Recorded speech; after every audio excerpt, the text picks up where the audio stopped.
20. novembar nije dan običan, na taj dan se rodio čovjek odličan.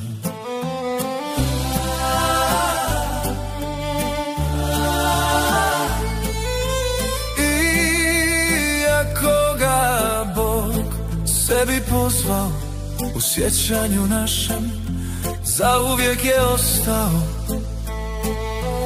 20.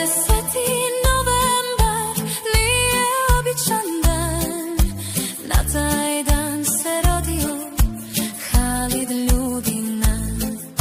Na taj dan se rodio Halid Ljudina.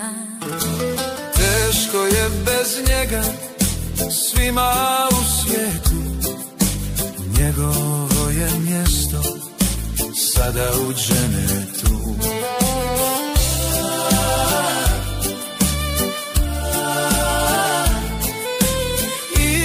Iako ga Bog sebi pozvao, u sjećanju našem zauvijek je ostao. 20.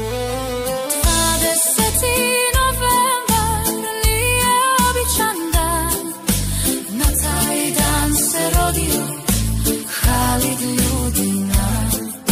Na taj dan se rodio Halid Ljudina.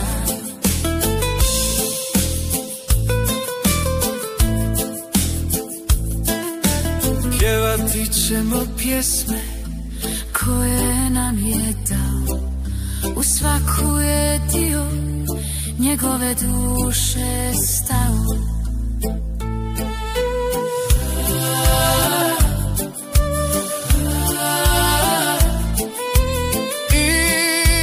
Iako ga Bog sebi pozvao, u sjećanju našem zauvijek je ostao.